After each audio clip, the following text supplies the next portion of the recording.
할렐루야. 수요예배 오신 여러분을 예수 그리스도의 이름으로 축복하고 환영합니다. 이 시간 사도신경으로 신앙 고백드립니다. 전능하사 천지를 만드신 하나님 아버지를 내가 믿사오며 그 외아들 우리 주 예수 그리스도를 믿사오니 이는 성령으로 잉태하사 동정녀 마리아에게 나시고 본디오 빌라도에게 고난을 받으사 십자가에 못 박혀 죽으시고 장사한 지 사흘 만에 죽은 자 가운데서 다시 살아나시며 하늘에 오르사 전능하신 하나님 우편에 앉아 계시다가 저리로서 산자와 죽은 자를 심판하러 오시리라. 성령을 믿사오며 거룩한 공예와 성도가 서로 교통하는 것과 죄를 사하여 주시는 것과 몸이 다시 사는 것과 영원히 사는 것을 믿사옵나이다. 아멘. 함께 찬양하며 나아갑니다. 주 찬양합니다. 내 마음을 다해 주님을 찬양합니다. 함께 고백하며 찬양합시다.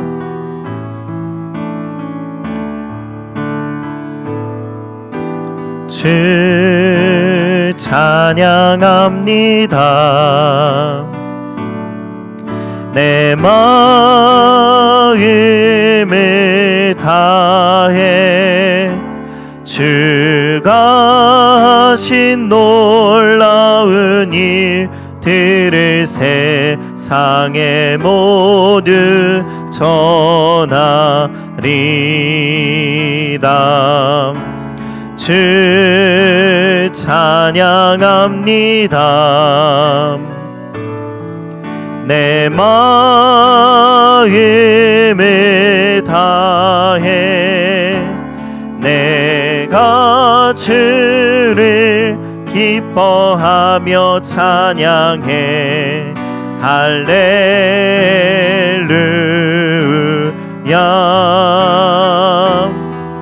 지극히 높으신 이름 찬양해 할렐루야. 주 찬양합니다. 주 찬양합니다. 내 마음을 다해 주가 하신 놀라운 일들을 세상에 모두 전하리다. 주 찬양합니다. 내 마음을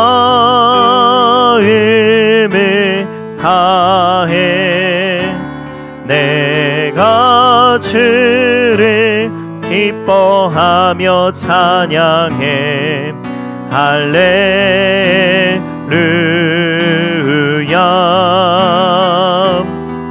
지극히 높으신 이름 찬양해 할렐루야.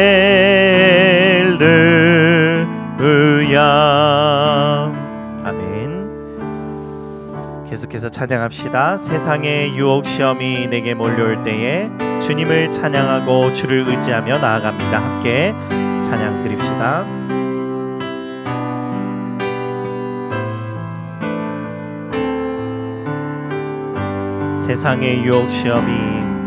세상의 유혹 시험이 내게 몰려올 때에 나의 힘으론 그것들 모두 이길 수 없네. 거대한 폭풍 가운데 위축된 나의 영혼 어찌할 바를 몰라 헤매이고 있을 때 주를 찬양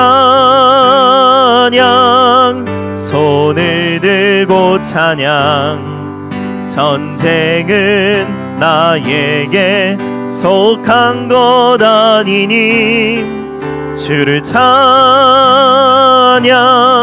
손을 들고 찬양 전쟁은 하나님께 속한 것이니 거짓과 속임수로 거짓과 속임수로 가득 찬 세상에서 어디로 갈지 몰라 머뭇거리고 있네. 공중의 권세 잡은 자 지금도 우리들을 실패와 절망으로 넘어뜨리려 하네. 주를 찬양, 주를 찬양, 손을 들고 찬양. 전쟁은 나에게 속한 것 아니니. 주를 찬양, 손을 들고 찬양. 전쟁은 하나님께 속한 것이니. 주위를 둘러보면, 주위를 둘러보면 아무도 없는 듯 믿음의 눈을 들면 보이는 분 계시네. 지금도 내 안에서 역사하고 계시는 사망과 어둠의 권세 물리치신 예수님. 주를 찬양, 손을 들고 찬양.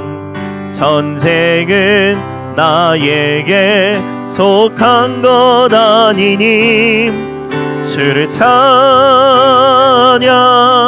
손을 들고 찬양. 전쟁은 하나님께 속한 것이니. 아멘. 우리 시간에 함께 기도하며 나아갈 때에 하나님 아버지, 이 예배를 주님께서 기뻐 받으시는 예배 되게 하시고, 이 예배의 시간을 통하여서 나의 주권이 주님께로 옮겨가는 귀한 시간 되어질 수 있도록 역사하여 주시옵소서. 우리 같이 한번 기도하며 나아갑시다. 기도드립니다. 하나님 아버지 감사합니다. 주님 앞에 엎드리며 이 시간 주님께 드리는 이 예배를 통하여 하나님께서 영광 받으시고 기뻐함을 입으시는 귀한 시간 되어질 수 있도록 인도하여 주시옵소서. 하나님, 우리의 모든 것을 주님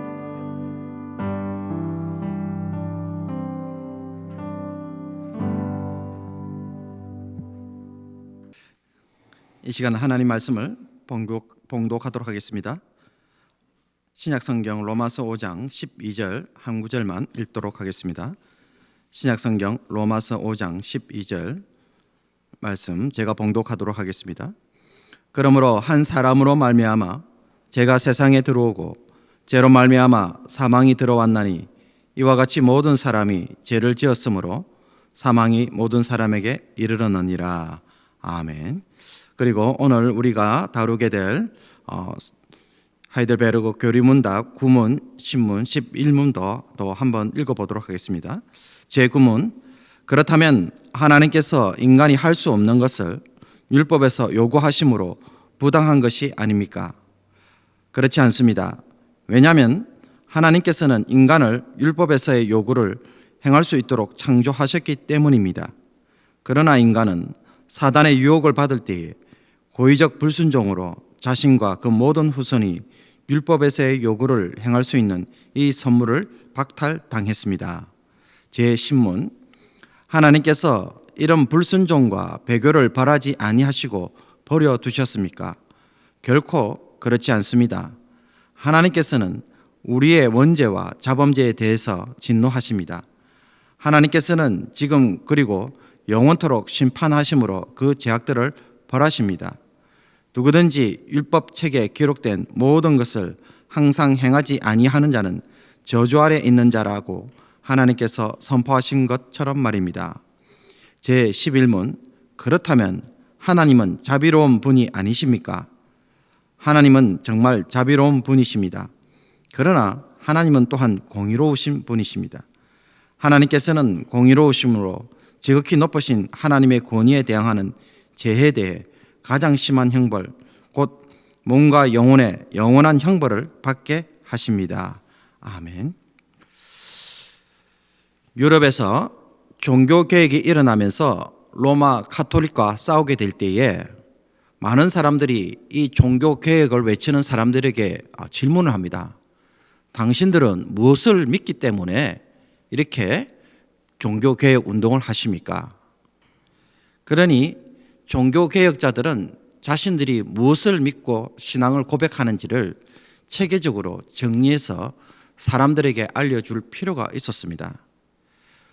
그래서 그 당시에 많은 신앙 고백서들이 나오게 됩니다. 그 많은 신앙 고백서 가운데에 우리 개혁주의 신학 노선에서 지지하는 많은 문서들이 있습니다. 네덜란드에서 만든 벨직 신앙 고백서가 있고, 또 독일에서 만든 하이델베르그 요리문답, 스위스에서 만든 제2 스위스 신앙 고백서가 있고, 또 네덜란드에서 알미니안주의에 대항하여 만든 도르트 신조가 있으며, 영국에서 만든 웨스트민스터 신앙 고백서와 대소요리 문답서가 있습니다. 이 중에서 우리 교단이 또 지지하고 있는 신앙 고백서는 웨스트민스터 신앙 고백서 및 대소요리 문답입니다. 그런데 현재 우리가 매주 수요일마다 배우는 것은 바로 독일에서 만든 하이델베르그에서 만든 요리 문답서 혹은 교리 문답서입니다. 웨스트민스터 신앙 고백서도 있고, 또 소요리 문답, 대요리 문답이 있는데도 불구하고 하이델베르그 교리 문답서를 배우는 이유는 무엇입니까? 특별한 이유가 있는 것은 아닙니다. 이것이 52주로 되어 있고, 또 성도들이 제일 쉽게 배울 수 있도록 잘 정리되어 있기 때문에, 그래서 많은 사람들이 하이델베르그 요리문답이 더 은혜롭다고 해서 우리가 배우는 것입니다. 하이델베르그 교리문답서의 그 정식 독일어 명칭은 교회와 또 주들, 독일의 주들이죠. 이 학교의 사용에 따른 교리문답 혹은 기독교 가르침이라 그렇게 제목을 달았습니다. 그래서 이 책도 캐테키무스라고 해서 그 말을 쓰고요. 또 이것을 영어권에서는 하이델버그 캐테키즘이라고 해서 이렇게 번역을 했었습니다. 우리나라도 영어 번역본을 따르다 보니 하이델베르그 요리문답 이렇게 따릅니다. 이 요리문답 혹은 교리문답을 뜻하는 독일어 캐테키무스나 혹은 캐르키즘, 이 단어들은 모두 헬라어 카테케오라는 단어에서 나왔습니다. 카테케오라는 말은 에케오라는 이 단어에 카타라는 전치사 그 뜻을 의미를 좀 강화시켜주는 이 접두어가 붙어서 만들어진 단어입니다. 이 에케오라는 말은 소리를 내다 혹은 다시 소리를 낸다는 뜻을 가지고 있습니다. 여기서 파생된 영어 단어도 있습니다. 뭐라고 생각하십니까? 에케오입니다. 그러면은 이게 비슷한 단어가 뭐냐면 에코입니다. 아마 메아리라고 생각한다면 이 말이 가지고 있는 느낌이 무엇인지 잘 아실 것입니다. 우리가 어떤 말을 외치게 되면은 메아리가 되면 어떻게 됩니까? 다시 그 소리가 들려오지 않습니까? 선생님이 학생들에게 말로 어떤 단어를 가르쳐 줄 때에 학생들은 그 말을 듣고 그대로 따라하면서 배우게 됩니다. 이렇게 듣고 따라하는 것, 다시 들은 소리를 다시 내뱉게 되는 것, 그게 카테케오입니다. 그래서 리사운드 혹은 oral instruction, 즉 말로서 가르침, 이런 뜻이 되는 것입니다. 옛날에는 공부를 할 때에 교재가 거의 없어서 책으로 혹은 글로 배우는 것이 쉽지 않았습니다. 대부분 말과 말로서 배웁니다. 이런 상황에서 가장 쉽게 배울 수 있는 방법은 무엇이겠습니까? 질문을 하고 답을 내는 것입니다. 심지어 이해가 되든 안 되든 그 질문을 하고 선생님이 그 답을 주면은 그 답을 외우는 것이죠. 그래서 이해가 안 돼도 그 말을 외우다 보면 나중에 또 이해가 되니까 그렇게 해서 일단 질문과 답으로 그리고 외우는 방식으로 이렇게 가르쳐서 그 내용들을 전수해 나갔던 것입니다. 그래서 알고 보면 이 방법이 우리가 어떤 그 지식을 전달하는데 가장 효과적인 방법이라고 할 수 있습니다.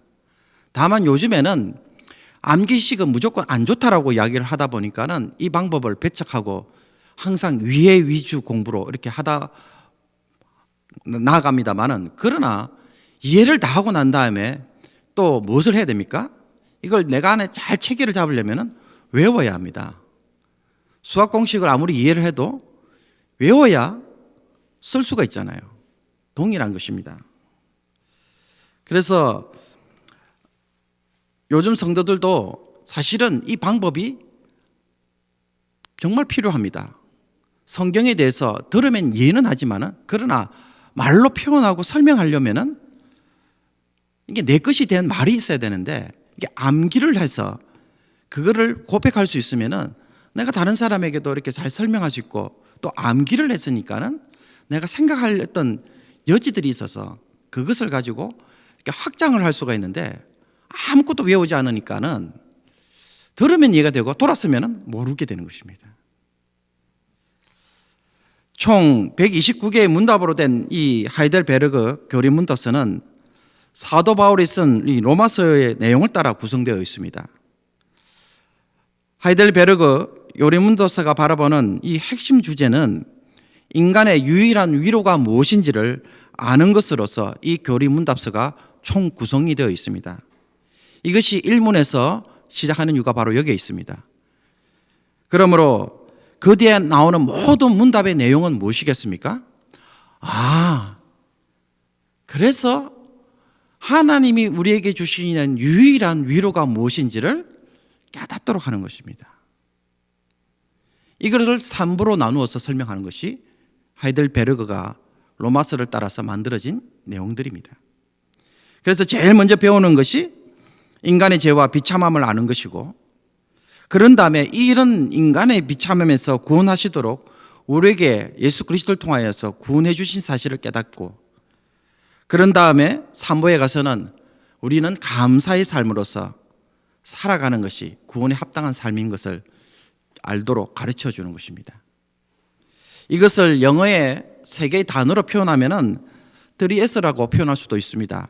Sin, Salvation, Service. 재, 구원, 섬김, 이런 내용으로 구분할 수도 있고요. 또 G로도 시작하는 사람들도 있습니다. Guilt, 또 Grace, 그 다음에 Gratitude.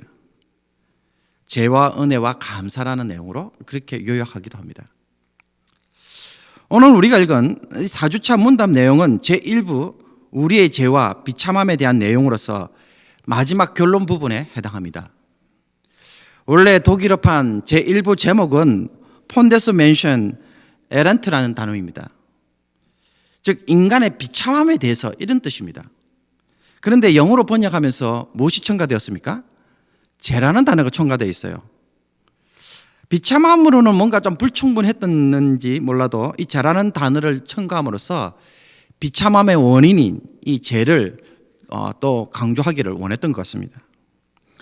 그러므로 제3문에서 오늘 읽은 11문까지 다루고자 하는 핵심 주제는 무엇이 되겠습니까? 죄로 인해 인간이 얼마나 비참한 상황에서 살고 있는지, 그래서 그 삶의 끝이 무엇으로 끝나는지 제대로 아는 것, 이것이 제1부가 가지고 있는 내용입니다. 이 사실을 모르면 어떻게 됩니까?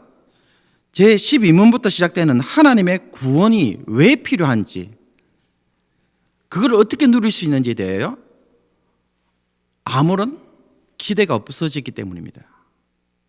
그 필요성을 깨닫지 못하게 되는 것입니다.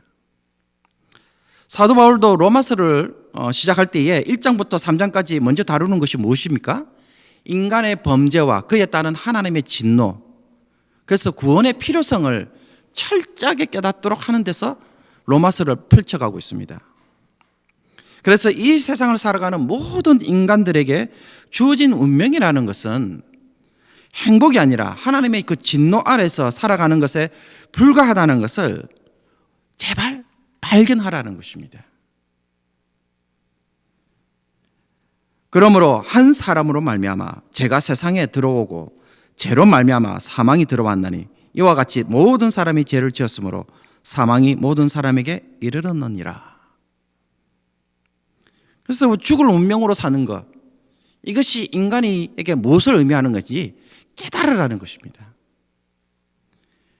그러므로 일부의 주제가 결국 어떤 결론으로 날 수밖에 없습니까?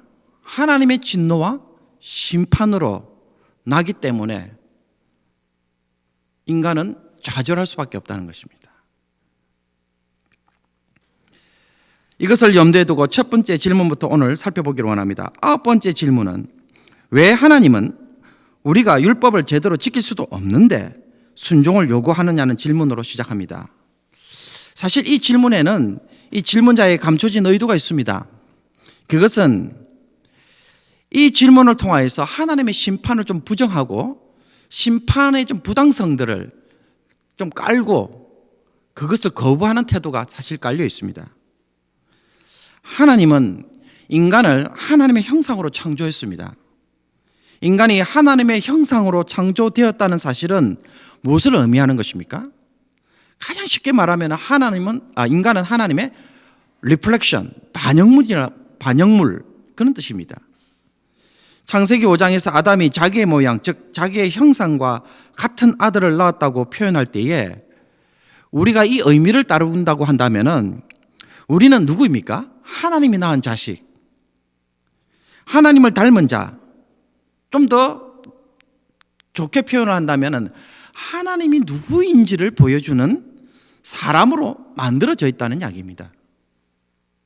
그렇기 때문에 우리가 누구인지 무엇을 하며 살아야 하는지는 어디서 흘러나오겠습니까? 하나님으로부터 나오는 것입니다. 그런데 내가 내 자신이 누구인지 설명하기 위해서 내가 되고 싶은 것에서 나를 찾으려 하거나 내가 하고 싶은 일들을 통해서 내 자신을 찾으려고 한다면 어떻게 될까요? 세상에서 보면은 그 자아 실현을 하기 때문에 자기가 그 소원과 미래와 야망을 쫓아가기 때문에 굉장히 멋있는지는 모르지만은 그러나 성경이 말하는 것은 헛다리 짚는 인생이라고 이야기합니다. 여러분, 콜라병이 자기 자신에게 묻습니다. 나는 누구인가? 그래서 자신은 콜라병이 아닌, 병이 아닌 망치가 되고 싶다고 소원을 품습니다. 여러분, 콜라병으로 못 박는 일을 사용할 수 있습니까? 가능할 수 있습니다. 그런데 자꾸 그런 일을 하게 되면은 결국 나중에 어떻게 될까요? 언젠가는 병이 깨어져서 더 이상 망치로 살 수 없게 됩니다. 그러니 딴짓을 하면 할수록 어떻게 되래요? 망해요. 그러므로 내가 어떻게 살아야 할지를 알려면은 자신의 근원으로 돌아가야 됩니다. 그 근원이 바로 누구입니까? 하나님입니다. 그래서 하나님과의 관계 안에서 내가 살아갈 것을, 어떻게 살아갈 것을 찾아야 되는데 그래야 제대로 된 삶을 살 수 있다는 것입니다. 우리는 처음부터 그렇게 만들어져 있습니다. 내가 싫다고 해서, 내가 부정한다고 해서 콜라병 아닐 수 있느냐? 아니라는 이야기예요. 그러니 다른 말로 하면요, 하나님과 우리 사이에는 언약적 관계로 맺어져 있습니다. 언약의 핵심은 한 문장으로 표현되집니다. 하나님은 나의 왕이 되고 나는 그분의 백성이 된다는 이야기입니다. 예레미야 선지자의 고백대로 한다면 나는 그들의 하나님이 되고 그들은 내 백성이 될 것이다. 이게 언약의 핵심 문구이죠. 그래서 하나님은 이 언약대로 살 수 있도록 육문에서 무엇으로 어떻게 밝히고 있습니까? 우리를 참된 의와 거룩함 가운데서 창조하셨고 하나님을 바르게 알며 하나님을 사랑하고 영원한 복 가운데 찬양하며 영광 돌리면서 하나님과 함께 살도록 하셨습니다. 이게 인간이 창조된 목적입니다. 또 인간이 살아가야 할 삶의 목표입니다. 여기서 자기를 찾아야 됩니다. 이것이 하나님과 우리 속에 맺어진 언약적 삶의 모습인 거죠. 그리고 이 언약을 제대로 지키려고 한다면 반드시 무엇이 필요합니까? 관계의 규칙이 필요합니다. 그렇다고 해서 아무 때나 내가 대하면 안 되잖아요. 그죠? 하나님과 나 사이의 관계 규칙이 뭡니까? 성경이 말하는 율법입니다. 사람은 율법을 통해 하나님과의 관계, 언약을 제대로 지키고 사는지 안 사는지 판단할 수 있게 되는 것입니다. 심지어 이것은 이미 예수를 믿고 구원을 받은 우리들에게도 동일하게 작용되고 있는 부분이에요. 로마서 8장 4절에 보면은 육신을 따르지 않고 그 영을 따라 행하는 우리에게 율법의 요구가 이루어지게 하려 하심이라. 여러분, 구원 이후에도 율법의 요구를 만족시키기 위하여 우리는 무엇이 필요하다고 하는 것입니까? 성령이 필요하다고 이야기를 하고 있는 거예요. 그래서 성령이 결국 또 우리 삶 속에서 역사하는 이유도 무엇입니까? 율법의 요구를 성취하기 위함입니다.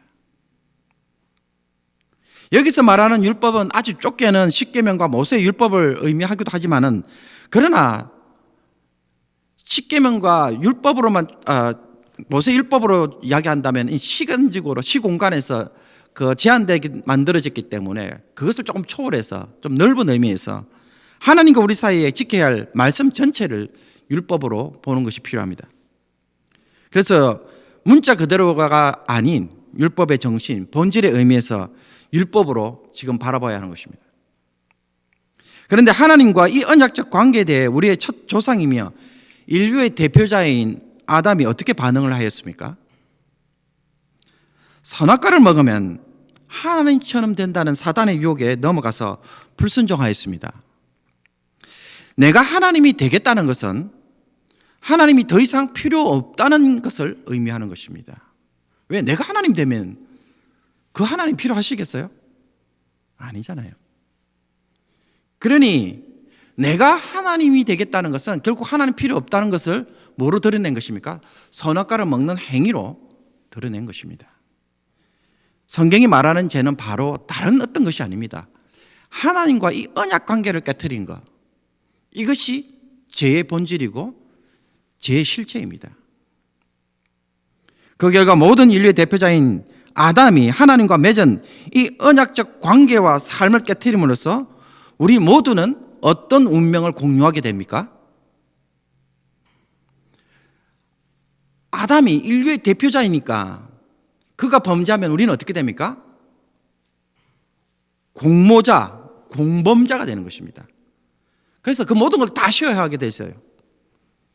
그래서 인류 모두가 범죄에 동참했고 또 무엇을 또 체험할 수밖에 없습니까? 범죄의 결과를 처절하게 맛볼 수밖에 없다는 이야기입니다. 이것은 아담 때도 마찬가지고 지금도 마찬가지입니다. 심지어 내가 결혼해서 아이를 낳게 되면 그 아이 역시 무엇을 보여줄 수밖에 없어요? 아담 안에서 저지른 죄를, 그죠? 드러내고 또 드러낼 뿐만 아니라 그 결과를 어떻게 합니까? 다 공유하는 거예요. 여러분, 이것이 원죄가 가진 의미입니다. 뭐 유전적으로 뭐 이렇게 막 전달이 된다는 것 떠나서 인류의 대표자로 서 있었기 때문에 우리 모두는 내가 안 했는데라고 말을 하지만은 그러나 그 모든 것을 공유하게 되어 있는 것입니다. 그래서 나도 살면서 죄를 짓고 그 죄를 지으니까 그걸 우리는 또 뭐라고 부릅니까? 내가 스스로 범했으니까 자범죄라 부르는 것입니다. 아담이 한 짓을 그대로 하기 때문에 우리는 성경은 이렇게 이야기합니다. 우리의 본성이 부패하고 죄 가운데 잉태되고 탄생합니다 라고 말할 수밖에 없는 것입니다. 모든 것을 다 공유하니까는 하는 것은 아담의 범죄를 동일하게 드러내는 것입니다. 여기에 예외인 사람이 있겠습니까? 아무도 없습니다. 행여라도 우리 가운데 이 죄를 이길 수 있는 또 사람이 우리 안에 있을까요? 아무도 없죠. 모두가 그 모든 것을 공유하고 있기 때문에. 그러므로 성경에서는 이것을 두고 뭐라고 이야기합니까? 전적으로 타락되었다라고 이야기합니다. 또 하나님 앞에서 전적으로 타락해서 죄를 지을 수밖에 없으니까는 우리가 구원할 수 있는 능력이 있나요? 구원할 수 없으니까 전적 무능력이라 그렇게 또 이야기를 합니다. 그러니 우리에게 남아있는 결과라는 것은 죄를 짓는 것 외에는, 그리고 그 사망을 경험하는 일 외에는 인간에게는 남아있는 것이 없다. 이것이 인간의 비참함을 보여주는 이야기라는 것입니다. 이것은 하나님의 형상됨이 파괴된 것이 아니라 범죄함으로 전혀 작동되지 못함으로 그 형상된 삶을 우리가 누리지 못하는 것입니다. 여러분, 냉장고를 사용하려면 무엇이 있어야 됩니까? 냉장고는 분명히 있지만 전기가 안 들어오면 어떻게 됩니까? 그것이 드러나나요? 못 사용하는 거잖아요. 똑같아요. 그렇다면 다시 구문으로 돌아오겠습니다. 이런 상황에 처한 인간에 대해 하나님이 다시 말합니다. 너 율법을 지켜야 해. 안 그러면 죽어. 그러면 여러분, 인간의 편에서 무슨 마음이 듭니까? 욱하는 마음이 들어요. 왜요? 여러분, 손에 물감이 잔뜩 묻어 있는데 이 손으로 얼굴을 깨끗이 닦으라고 하면 어떻게 될까요? 닦이지나요? 자동차 운전 면허증도 없는데 차를 제대로 주차하지 못하고 옮겨놓지 않았다고 막 책망하게 되면 어떻게 됩니까? 여러분, 화부터 날 겁니다. 아예 할 수도 없는데 왜 그런 무리한 요구를 하십니까? 그죠? 하나님이 부당하죠. 그래서 이 사실을 모르는 많은 인간들은 하나님 부당하다고 생각해요. 그런 율법을 요구하는 것 자체가 논리적으로 맞지 않다고 생각해요. 그래서 이 마음에 무엇까지 부정하게 됩니까? 그렇기 때문에 하나님이 나를 심판하신다. 내가 이렇게 못하는 것 때문에 나를 책망하시고 욕하게 돼가지고 벌을 주신다고 하면 무슨 마음이 들어요? 화가 난단 말이에요. 그러니까 오늘 구문에 뭐라고 해야 합니까? 부당하다는 거예요. 그런데 잘 생각해 보십시오. 여러분이 옆집에 사는 친구에게 사업상 급하게 도움이 필요하다고 해서 돈을 빌려주었습니다. 자기 딸 결혼식에 쓸 돈을 모아놨는데 5만 불을 모아놨는데 그걸 빌려줬어요. 그런데 이 사람이 사업을 하다가 폭삭 망했어요. 남은 것이 하나도 없는 거지 수준이 된 거예요.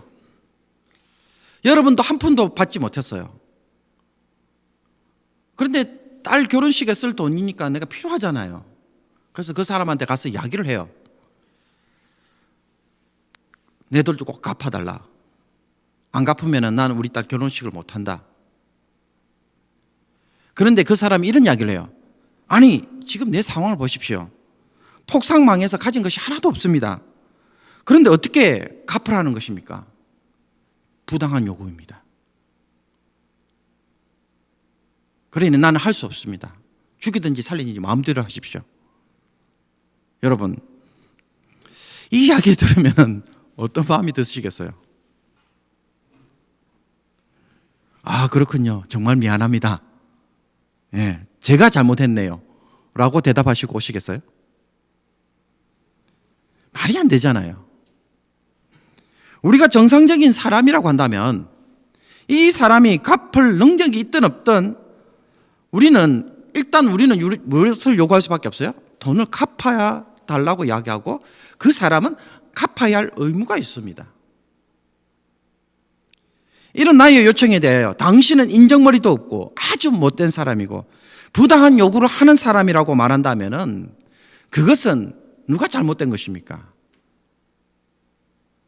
사람이 잘못된 것입니까? 하나님이 잘못된 것입니까? 하나님 부당하다고 말할 수 없다는 이야기입니다. 죄인으로서 더 이상 율법을 지키지 못한다고 해서 율법을 요구하고 심판하시는 것은 결코 부당한 행위가 아닌 것입니다. 당연한 것입니다. 하나님은 인간을 하나님의 형상으로 지으셨기에 하나님 자신도 언약적 관계 속에서 항상 우리에게 대합니다. 설령 우리가 범죄하고 언약을 지키지 못하여도 하나님 입장에서는 항상 무엇에 충실해야 됩니까? 하나님 자신이 성실하시기 때문에, 신실하시기 때문에 하나님은 우리를 사랑하셔서 성실하게 이야기하실 뿐만 아니라 또 여전히 우리에게 뭘 요구합니까? 그가 죄인이든 아니든 성실하게 응답하도록 요청하시는 것입니다. 이것은 하나님 우리에게 교제하시는, 관계하시는 방식이에요.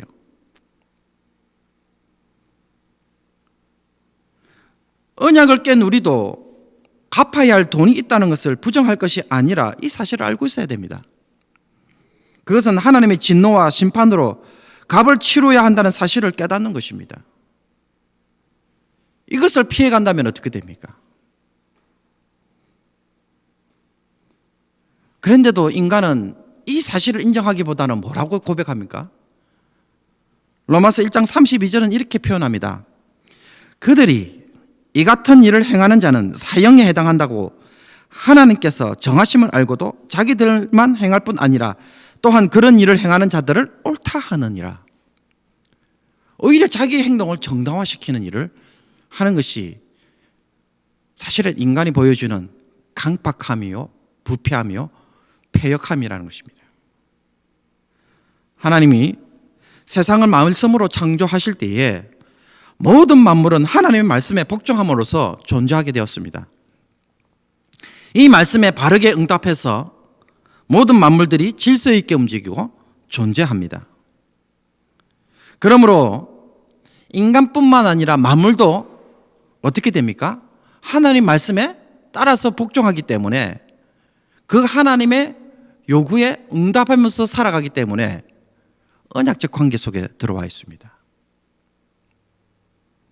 그런데 이 모든 것이 타락했으니 마음대로 살아가시오, 심판도 없이 그냥 살아가시고 가시오라고 하면 어떻게 됩니까? 세상은 시간이 가면 갈수록 망해집니다. 역사의 종말은 행복이 아니라 불행이 됩니다. 제약이 심하면 심할수록 율법의 요구도 더 심해질 수밖에 없습니다. 여러분, 그렇지 않으면 모든 것이 파괴되어져서 남은 것이 없게 되는 것입니다. 그러니 율법을 지키든 안 지키든 또 우리가 조금이라도 하루라도 안정되게 살려면 우리에게 무엇이 필요할 수밖에 없습니까?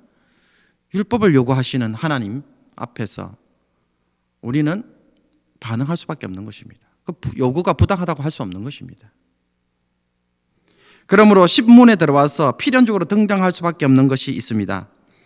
불순종과 배교, 즉 하나님을 거부한 사람에게 남아있는 것은 하나님의 진노와 심판, 영원한 형벌이 기다린다고 말을 하고 있습니다. 그렇기 때문에 우리는 그 율법의 요구 앞에서 하나님밖에 부당하다고 말할 수 없고 또 율법도 살지 못하기 때문에 우리의 인간의 운명은 어떻게 됩니까? 죽을 수밖에 없는 것입니다. 그 죽음이 뭐로 나타난다고 이야기합니까? 하나님의 진노와 심판과 영원한 형벌로서 표현됩니다. 이런 상황에서 누가 조금 착하게 살았다고 말한다면 여러분, 그것이 구원받을 수 있는 자격이 될까요? 그것은 자기가 보기에 선한 행위일 뿐입니다. 여러분, 내가 어떤 여자와 결혼을 했는데 불륜을 저질렀습니다. 그런데 다른 여자와 살면서 그 여자한테는 특별하게 잘해요.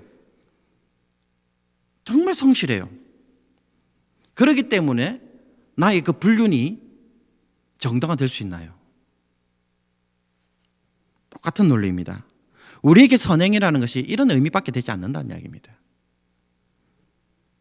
그러니 이 하나님의 심판이 있다는 이 사실은 결국 무엇을 의미하는 것입니까?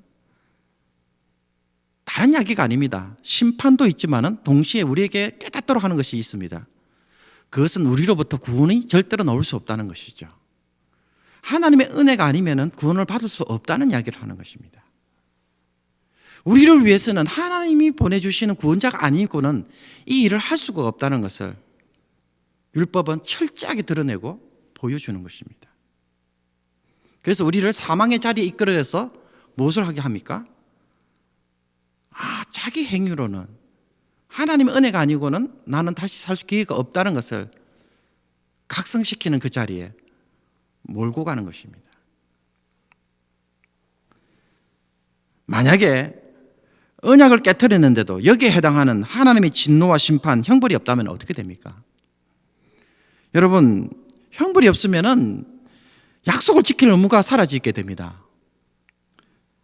여러분, 아내로서의 의무가 사라져 버렸습니다. 남편으로서의 의무가 사라져 버렸습니다. 그리고 그걸 지키지 않아도 또 아무런 제재를 가하지 않습니다. 그렇게 되면 어떻게 됩니까? 두 사람의 관계가 사라져 버립니다. 그러므로 하나님의 심판과 형벌은 언약 관계를 세우는 데 있어서 필연적으로 곧 따르는 것입니다. 왜 하나님이 그냥 사랑해 주시면 됐지 꼭 선악과를 두어가지고 죽는다고 이야기하셨을까? 우리가 다시 생각해 봐야 됩니다. 이것이 하나님의 공의입니다. 범죄하였는데 아무런 형벌도 없으면 공의가 사라진 것입니다. 이 세상에서 산다면 누가 누구에게 신실하게 반응할 수 있겠습니까?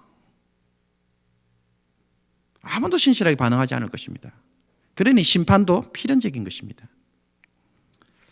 요한계시록에 등장하는 7인과 7인과 나팔, 대접, 심판을 두고 세대주의자들은 자꾸 대환란으로 표현합니다. 7년 대환란, 3년 전 환란, 3년 후 환란, 이 자꾸 환란이라 표현해요.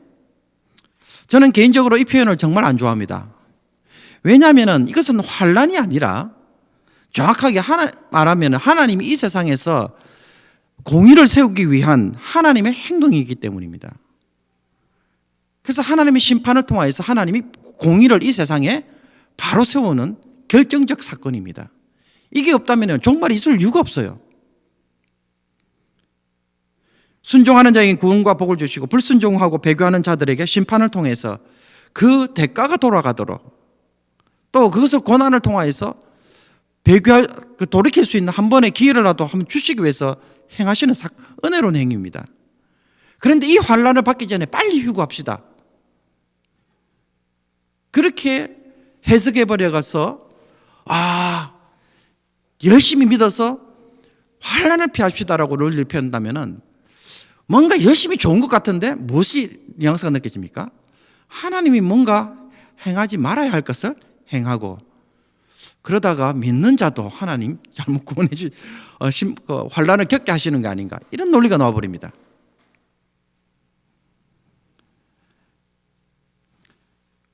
제11문에 가면 심판의 부당함을 느끼는 사람들이 다시금 질문합니다.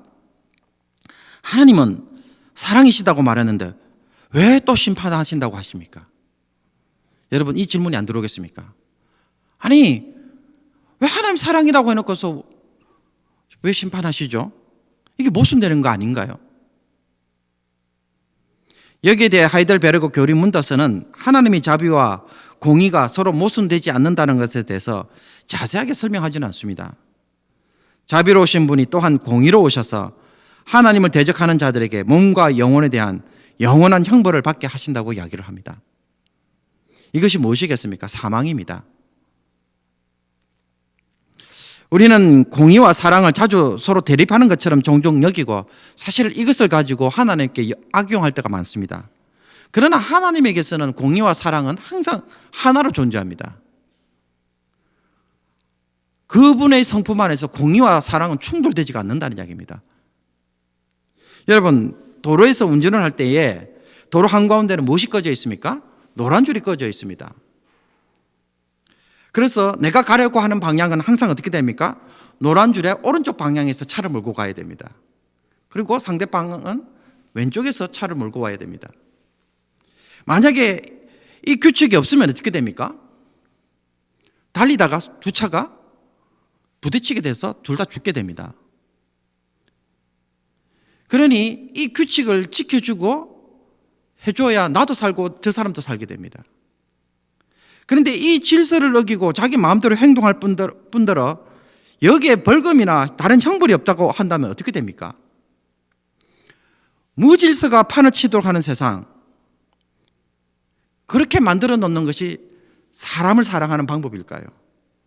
아니면 질서를 만들어 놓고 공의를 행하도록 하는 것이, 공의가 지켜지도록 하는 것이 사랑일까요?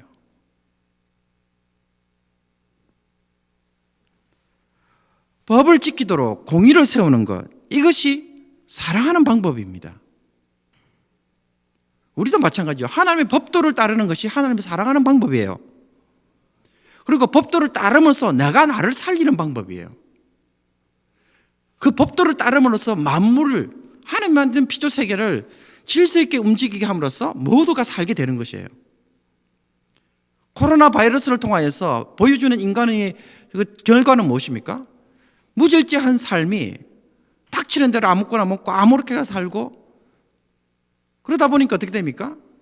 자연의 질서들이 파괴되어지고 무분별해지니까는 결국 그 모든 재난은 누가 겪습니까? 인간이 겪을 수밖에 없어요. 여러분, 그것을 깨트리는 사람들이 사람을 사랑하지 않는 사람들입니다. 그러므로 그들이 요구해야 할 사랑은 범죄에 대한 용서가 아니라 저지른 범죄에 대해서 벌을 받음으로써 다시 그 규칙이 바로 세워지는 것에서 사랑을 요구해야 된다는 것입니다.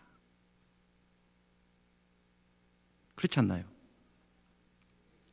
나를 용서해 주세요. 그럼 용서해 주면은 어떻게 돼요? 그 삶을 지탱하는 모든 질서들이 다 무너지고 결국 그 사람도 살 수 있나요? 못 살게 됩니다. 그러므로 하나님이 예수 그리스도를 통해 보여주는 사랑도 어떤 것인지 우리가 잘 깨달아야 됩니다. 하나님이 보여주시는 사랑은 공의를 세우는 사랑입니다. 그래서 내가 저지른 죄에 대해 여러분 그냥 없던 일로 하시는 것입니까? 아닙니다. 반드시 그 죄의 대가인 형벌, 그 죽음을 예수 그리스도가 담당하도록 하십니다. 하나님은 죄와 형벌을 피해 가시는 분이 아닙니다. 나의 죄에 대한 심판은 그냥 없어진 것이 아닙니다. 하나님의 사랑에 대해 많은 사람들이 착각하는 부분이 바로 이것입니다. 하나님은 철저히 공의로우십니다. 그렇기 때문에 역사 안에서는 반드시 심판이 존재합니다. 이게 없다면 누가 돌이키겠어요? 누가 범죄를 중단하시겠어요? 누가 그리스도를 찾겠어요? 그렇기 때문에 하나님의 구원은 두 가지 방면으로 진행됩니다. 첫째는요, 죄의 형벌을 담당해서 심판을 받게 하는 것입니다. 그리고 둘째는 어떻게 합니까? 그래 죽은 사람은 어떻게 합니까? 다시 살게 하셔서 살게 하는 것입니다. 이게 구원입니다. 여기에서 은혜가 있다면 내가 아닌 예수님이 나를 대신하여서 이 모든 심판을 받으셨다는 것이고, 이런 죄인인 내가 하나님의 은혜로 다시 살 수 있는 새로운 생명을 성령을 통해서 얻게 되었다는 것입니다. 그래서 예수 믿고 난 뒤에 우리는 어떻게 살아야 합니까?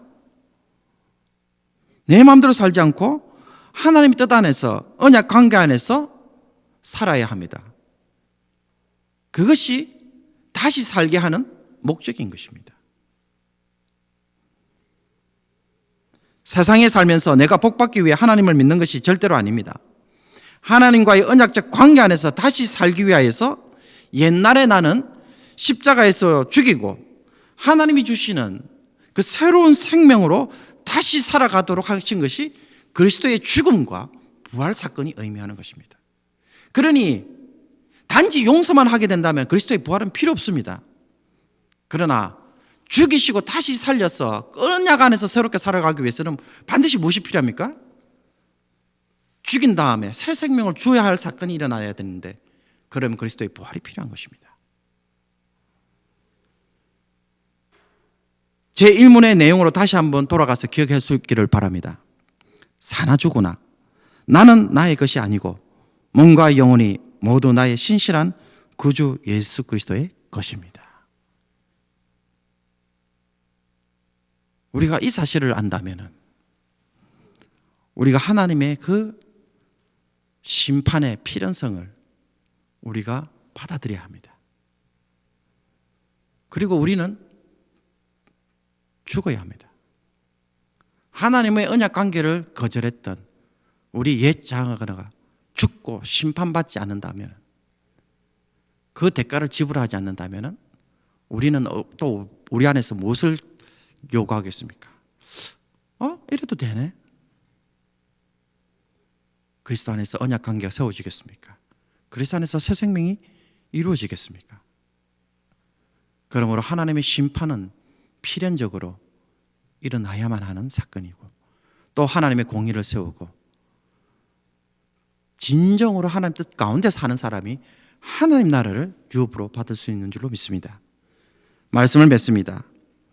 인간의 비참함은 죄에서 나옵니다. 이 죄로 인해 우리 모두는 다시는 그냥 선택의 결과로, 또 그 선택의 결과인 죄로 살며 그 형벌을 기다리는 자로 남아있음을 분명히 알아야 합니다.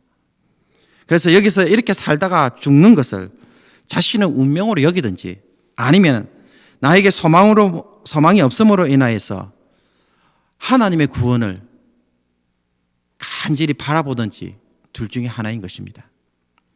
아마 여러분의 선택은 후자일 것입니다. 그렇다면 죄로 망하는 삶을 철저하게 미워하실 수 있기를 바랍니다. 이 삶으로 절대로 돌아가서는 안 됩니다.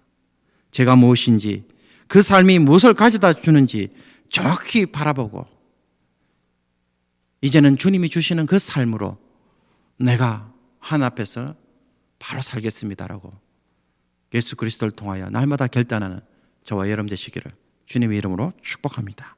이 시간 주신 말씀을 가지고 기도했으면 좋겠습니다. 이 시간 우리가 하나님 앞에서 우리의 범죄로 인하여서 죽을 수밖에 없었는데, 그리고 그 죽음을 심판하지 않는다면 우리 가운데 공의가 세워지지 못하고 하나님 나라가 세워지지 못하고, 그래서 우리가 주어진 이 구원도 무의미해진다는 것을 깨닫고 우리가 주님 앞에서 참으로 두렵고 떨리는 마음으로 하나님 앞에서 회개하고, 그래서 이렇게 살아갈 운명으로 살지 아니하고 하나님의 은혜 안에서 살아가는 자로, 생명을 소유한 자로 살아갈 수 있게 해달라고 다시 한번 주신 말씀으로, 각자 깨달은 말씀으로 기도하며 나아갔으면 좋겠습니다. 그리고 또 기도하는 중에 합심 기도 제목을 가지고 계속해서 기도했으면 좋겠습니다. 코로나 바이러스 사태로 무절제한 삶을 회개하는 우리들이 되게 하여 주시옵소서. 정말 제 욕망대로 살아가는 자들이 아니라, 그래서 이런 운명을 당할 수밖에 없는 자들이 아니라 하나님 은혜를 다시 한번 회복할 수 있는 우리들이 되게 해달라고 기도했으면 좋겠습니다.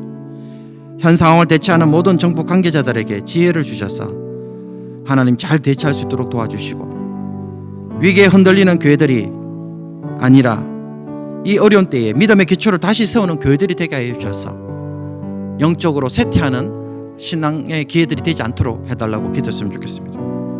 그리고 쉼을 통하여 영적으로 나태함이 아니라 하나님과 더 깊은 교제의 시간도 되게 해달라고 우리가 합심해서 기도하기를 원합니다. 기도하겠습니다. 살아계신 아버지 하나님, 오늘 주어진 말씀을 통하여서 인간의 비참함이 어떠한 것인지, 그래서 우리에게는 심판이 필연적으로 당할 수밖에 없는 사실이라는 것을 깨닫게 하여 주셔서 아버지 하나님 앞에서 참으로 우리가 주님 앞에서 우리 자신을 한탄히 여기며 아버지 하나님, 우리에게 더 이상 소망과 기대를 가지지 않도록 도와주옵소서. 내 선행으로, 내 지식으로, 내 능력으로 아무것도 할 수 없는 이 비참함의 상태 속에서 심판과 영원한 형벌이 내 인간의 운명이라는 사실 앞에서 이제는 좀 각성하게 하여 주셔서 간절히 소원합니다. 죄를 미워하게 하시고 다시는 과거로 돌아가지 않게 해 주옵시고, 정말 예수 그리스도 안에서 새로운 구원의 삶이 무엇인지 그 하나님이 창조하신 목적을 다시 한번 성취해 나가게 해요. 그 언약강구 안에서 살아가는 거룩한 성도들이 될 수 있도록 인도하여 주시옵소서. 아버지 하나님, 그리하여서 우리에게 주어진 하나님의 영원한 복을 다시 한번 누릴 수 있도록 아버지 하나님, 이제는 그것으로 나아가는 복된 삶이 될 수 있도록 인도하여 주시옵시고, 아버지 하나님, 우리가 함께 합심하여 기도합니다. 아버지 하나님, 우리의 무절제한 삶을 회개하는 사태가 되게 해주시고, 그래서 아버지 하나님 앞에서 참으로 또 이렇게 하여 힘을 얻게 되는 저희들, 아버지 하나님 앞에서 영적으로 나태하지 아니하고 더 많은 기도와 말씀의 자리에 들어갈 수 있도록 도와주셔서 아버지 하나님, 내 자신을 세울 수 있는 귀한 시간들이 될 수 있도록 도와주옵소서. 교회들도 아버지 하나님 앞에서 모이기 못했기 때문에 답답해하는 것이 아니라 아버지 하나님, 우리 성도들이 아버지 하나님 각자 홀로 어떻게 하나님께 설 수 있는지 서로 돌아보고 격려하게 해주셔서 믿음의 기초가 흔들리는지 무너지는지 아버지 하나님 앞에서 판단하게 하여 주옵소서. 그래서 모래 위에 세운 신앙이 아니라 반석 위에 세운 신앙이 되게 하여 주셔서 어느 누구나 흔들림 없는 성도의 삶이 될 수 있도록 도와주시고, 흩어진 가운데서도 하나님 앞에서 거룩함으로 살아가는 구별된 백성의 삶이 될 수 있도록 도와주시옵소서.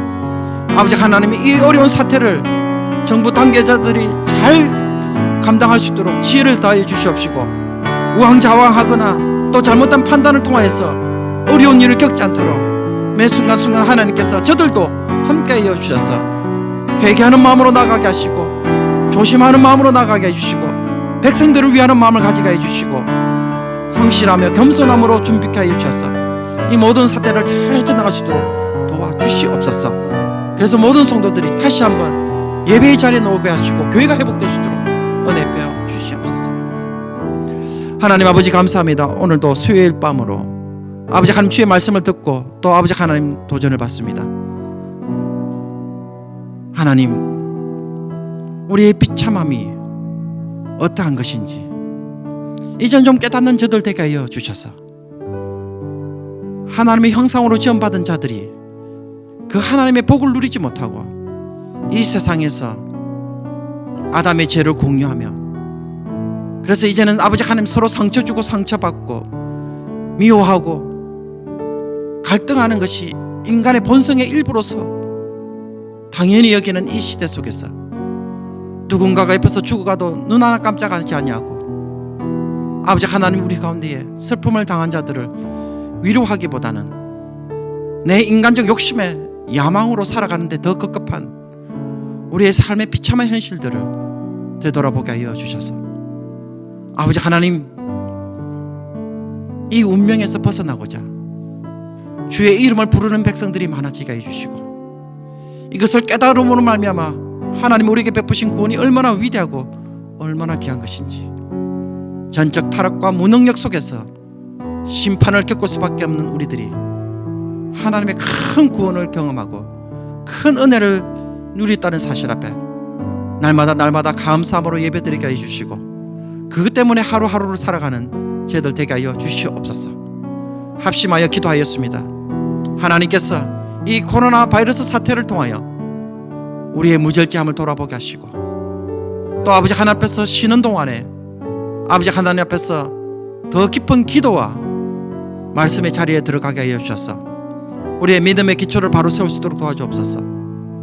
홀로 믿음을 세워야 하기에 아버지 하나님 우리의 신앙이 어떻게 해왔는지 자신을 돌아보게 하여 주셔서 아버지 하나님 모래 위에 세운 집이 아니라 반석 위에 세운 집이 되게 하여 주셔서 교회들마다 모이지 못하기 때문에 흔들리는 것이 아니라 더욱더 든든하게 세워져 갈 수 있도록 도와주시고 이 악한 세대 가운데서 하나님이 구별하여 세우고 믿음을 지키기 위하여 구별하게 세운 성도들로 세워질 수 있도록 인도하여 주옵소서.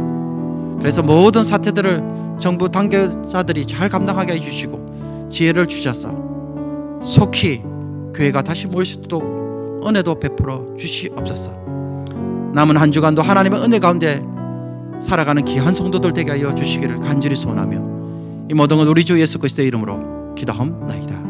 아멘. 다 함께 주기도문으로 모든 순서를 마치도록 하겠습니다. 하늘에 계신 우리 아버지여, 이름이 거룩히 여김을 받으시오며 나라의 마옵시며 뜻이 하늘에서 이룬 것 같이 땅에서도 이루어지이다. 오늘날 우리에게 일용할 양식을 주옵시고 우리가 우리에게 죄 지은 자를 사해 준 것 같이 우리의 죄를 사하여 주옵시고 우리를 시험에 들게 하지 마옵시고 다만 악에서 구하옵소서. 대개 나라와 건세와 영광이 아버지께 영원히 있사옵나이다. 아멘.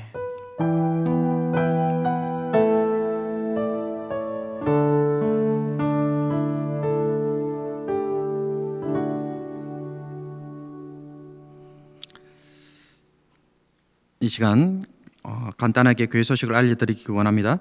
새벽 기도가 계속 진행되고 있습니다. 여러분 어려울 때에 새벽 기도를 통해서도 여러분 은혜를 좀 누렸으면 좋겠고요. 그리고 또 교회에 와서 교회를 위하여 또 중보 기도할 수 있는 우리 성도들이 되었으면 좋겠습니다. 아침에 적은 물이고 또 공간도 많이 2m씩 떼어져 있기 때문에 여러분 편안하게 기도하실 수 있습니다. 그러니 새벽 기도에도 좀 참여해 주시기를 부탁드립니다. 그리고 7월 셋째 주 주일 예배는 찬양 예배로 준비를 하고 있습니다. 그래서 우리가 이날에는 좀 더 많은 찬양을 가지고 부르면서 또 하나님의 또 위로와 또 찬양을 통해서 주시는 또 은혜들을 함께 누릴 수 있기를 원합니다.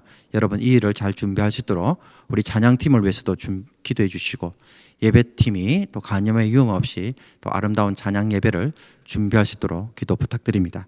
그리고 또 우리 흩어진 성도들 틈틈이 시간 나는 대로 전화도 많이 해주셔서 서로 믿음을 더욱더 돈독히 세워갈 수 있는 저희들이 되었으면 좋겠습니다. 여러분 남은 한 주간도 그렇게 말씀대로 또 서로 사랑으로 격려하면서 살아가는 귀한 한 주간 되기를 원합니다. 예, 감사합니다.